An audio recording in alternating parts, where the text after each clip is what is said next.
A very good morning to you. Welcome to the West Ham Voice on a Wednesday morning. I hope you've all recovered from the splurge of transfers that we had coming our way over the past few days. Somerville and, of course, Fulkrug and then Rodriguez. And many might think, well, how many more signings are we going to get at West Ham United in this transfer window? Um, West Ham are probably on the home stretch of incoming players in the transfer market. It's been suggested that we're likely to bring in up to another four more players in positions that West Ham still believe we need to strengthen in.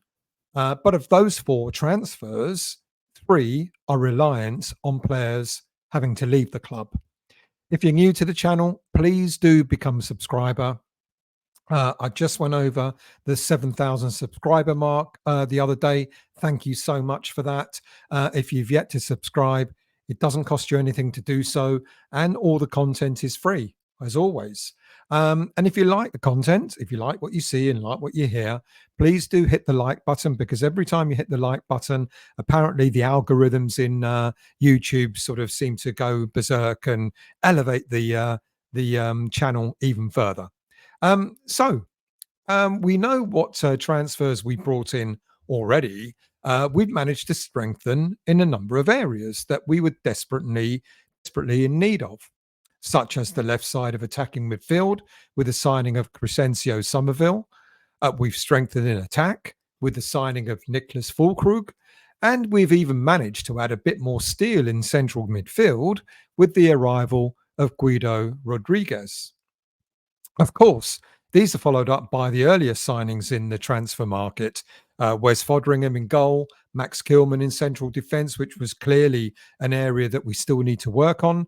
And finally, young prospect Luis Guilherme. Well, finally, you can also add Andy Irving to the list as well, because let's face it, he is a new face for this season at the club.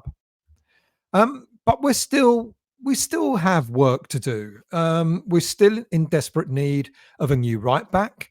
And judging by the news that we heard earlier on Tuesday, we're likely to be in for possibly another two central defenders. And the fourth signing would be the icing on the cake, of course, would be another striker. Now, let's start at right back, shall we? And the protracted story of Aaron Wan-Bissaka. You know, there are so many different rumors that are knocking around, so many breaking news stories, whether we will or we won't sign the player. We already know about the financial issues where Man United now seem to have increased their asking price in order to be able to pass that extra money onto the player as a golden handshake. I mentioned this about a week or so ago. Will we go for this? Will we pay over the odds for a player that only has a year left on his contract? There's a suggestion that the player will be quite happy to see the final year out of his contract and then leave on a free at the end of the forthcoming season. And don't forget, by the way, if he does that, Wan-Bissaka could sign a pre-contract agreement with a foreign club in January. But that doesn't suit Man United, as Ten Hag needs to make a sale so that they can replace Wan-Bissaka with Nusa Mazraoui from Bayern Munich. But as I've asked in the past, in the last couple of shows, how long do we wait for this? How long do we wait before we decide we look at alternative targets?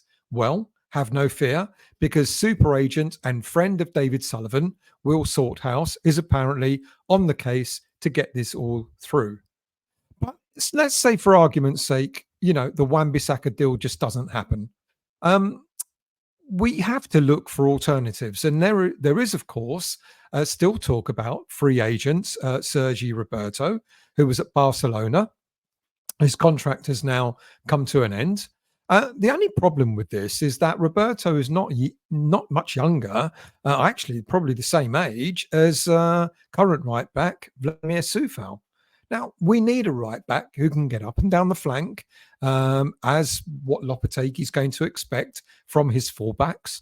Roberto's a very decent player, don't get me wrong. You don't stay in the Barcelona team for a number of years if you're if you're average. He's got great versatility. He's been utilised in a number of different areas: defensive midfield, right back. He's been a winger as well at the Catalan club. Now, he most certainly has got pace, but I cannot help thinking that we really need to bring in a long-term solution for this area.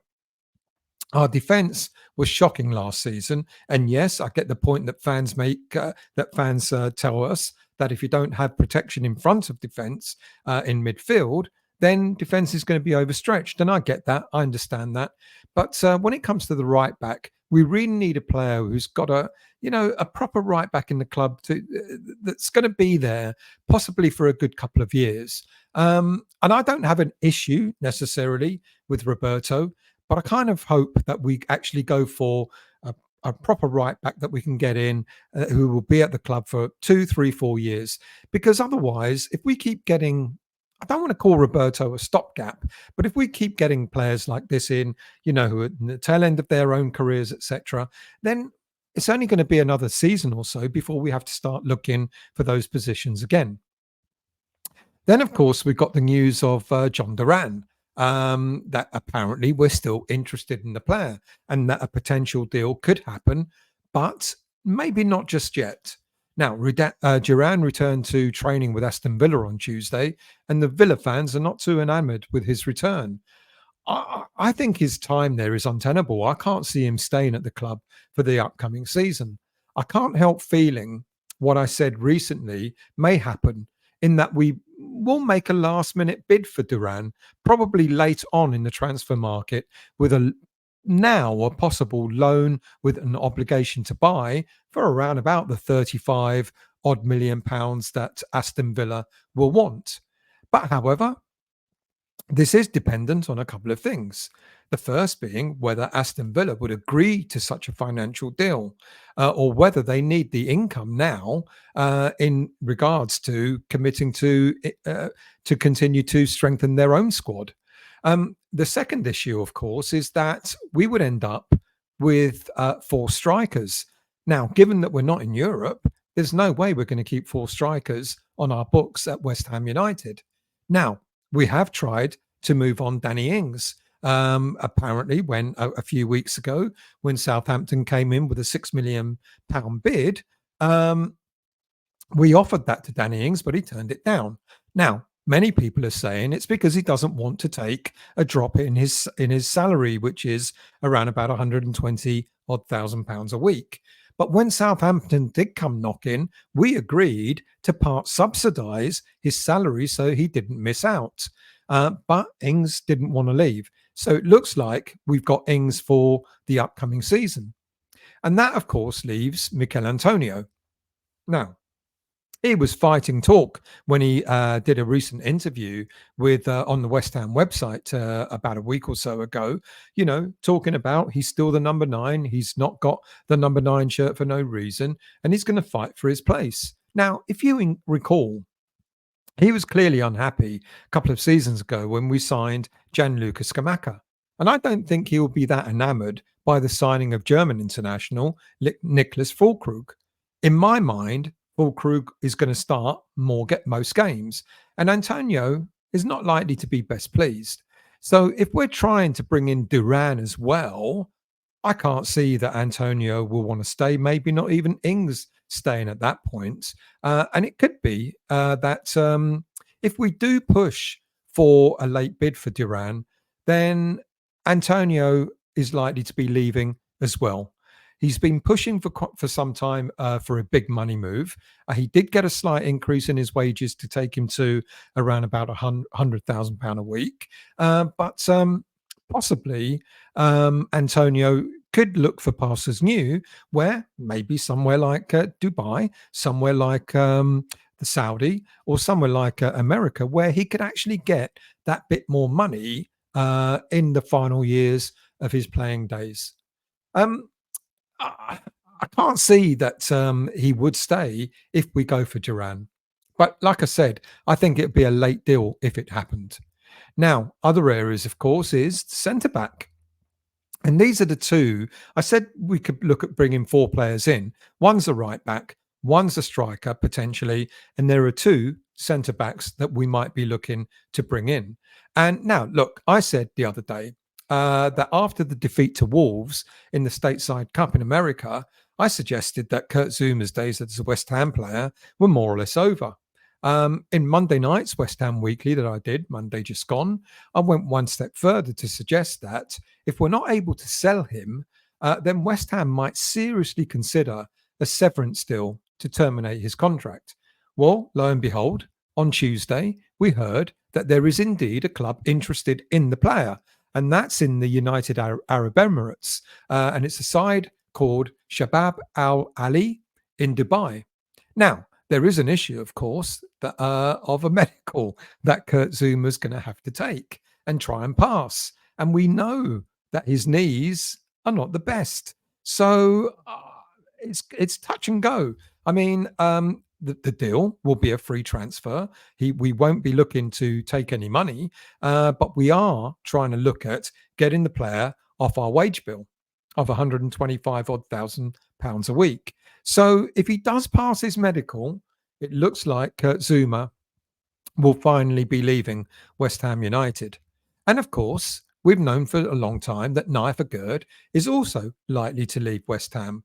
And he has, over the past few months, been offered to a number of clubs. Or no, let me rephrase. A number of clubs have been offered to him, and he's turned them all down. Now, I don't know which clubs they are, but we can make an educated guess from the clubs that we've heard about in the media, namely his old club, Rennes, another French club, Lyon, and more recently, Atletico Madrid. So I imagine, apparently, he's been offered up to 6 clubs and he's turned them all down. So I would imagine maybe 3 of those are the clubs I've just mentioned. But from my understanding, is Gerd believes he should be going to a bigger club than the ones mentioned. Well, I've heard of no rumours that clubs like PSG or Real Madrid or even Bayern Munich or any other big club around Europe has made a bid for him. So I don't know where he thinks he should be playing his football next season. But let's say, for argument's sake, that we do manage to move on Gerd and Zuma, then that means we're going to have to look for alternatives. Now, Jean-Claire Todibo, I know he's still hankering for a move to Juventus, but the problem is the Italian club are struggling to agree a payment plan for the transfer to happen. And OGC Nice are said to beginning to lose patience with the Italian club, to the point now that they may just want to have a straight transfer with no loan and obligation to buy clause. Now, West Ham did have a deal in place a few weeks back where they did offer a loan to buy with an obligation to buy offer, and Nice accepted that. And I just wonder if it all falls apart with the Juventus deal, then maybe West Ham United will go back in for Todibo and try and persuade the player to come to West Ham. Now, we could offer some kind of convoluted deal where we will agree with Nice, a loan with an obligation to buy. We'll offer that to the player. And if we can say to him, look, spend the season with us. If you're not happy at the end of the season, we're committed to buying you off Nice. But then what we'll do is we'll sell you to a club that's willing to come in to buy you off us for the same price. Convoluted, yes, but that might be it will satisfy Nice because they'll get their money with the obligation to buy. It will satisfy the player because at least that way he realizes that if it doesn't work for him, if he doesn't like it, we'll have a clause in there where we can really let him go after just one season. Now, it sounds like an unusual step, but a lot of clubs have done it in the past. So let's see what happens. Now, when it comes to other players that we're linked to, you can take your pick. There are so many other centre backs that we're linked to. Mats Hummels, who apparently the interest is not valid. Kevin Danso of Lens, Logan Costa of Toulouse. There's loads of them. But my money is still on the possibility of bringing in Trevor Chalobah from Chelsea. Now, apparently, Fulham seem to be the only other club that seem to be interested in him. And maybe there's no other club. Maybe it's just me and Fulham that are interested in him. Now, I know his recent injury record is not great, which kept him out of action for quite a lengthy spell last season. But he came back strong. And at 25 years of age, he still has an awful lot to offer. Plus, he's a versatile defender as well, where he can not only play at centre back, but he can also operate at right back. And then, of course, there is Inter Milan's Jan Bissek, 23-year-old player who's had a really decent end to the season. He wasn't a permanent starter for the club at the beginning of the season, but he's finished strongly. And Bissek is known for his physical presence, good defensive capabilities, great aerial dominance, a good player, ball player from the back. And he too can also play right back as well as centre back. And I just wonder maybe if a 25 million euros offer might tempt Inter Milan to sell him. But there is one more player that's been mentioned as well. And that, of course, is another free agent, Mario Hermoso, former Spanish international, left-footed centre-back, whose contract with Atletico Madrid recently ended. This 29-year-old defender started at Real Madrid's youth system. He's only played his football in Spain for clubs like Espanyol and, as I mentioned, Atletico as well. Now, being a left-footed centre-back kind of means, well, what's that? How's that going to work with Kilman being there, who's also left-footed? But let's not forget, Kilman has played a number of games as a right-sided, left-footed centre-back, so he can play that position. And it might be that we could put him there and put someone like Hermoso in on the left-hand side. Who knows? Hermoso is an accomplished player, comfortable on the ball. He can play also at left back as well as central defence. He's a very calm player under pressure, great experience, certainly would add to the lineup that's been to the back lineup that's been quite shaky over the past season. But because we need balance, my preference would be to go for a right-footed centre back rather than fiddling around and having two left-footed players there. And we also need a bit of a challenge for Mavropanos because at the moment he doesn't seem sharp enough. And I just wonder if you'll think that maybe, bringing in another left-footed player means that his position is not under pressure. Look, Aston Villa and Napoli are apparently interested in Hermoso. So let's see what happens there. So as you can see, there's still some work to be done. But as I said, apart from the right back position, the other three positions, the two centre backs and another striker, is all dependent on whether we move any of our current players on. It may continue to be a busy time for Mr. Steidten over the next few weeks, but let's see what happens. We've still got we're 1 week into in August, but we've still got the rest of the month to go before the January, before the summer window shuts. So let's see what happens. Like I said, if you're new to the channel, please do become a subscriber. Please do hit the like button. Thank you for watching. Thank you for listening, and I will see you all very soon.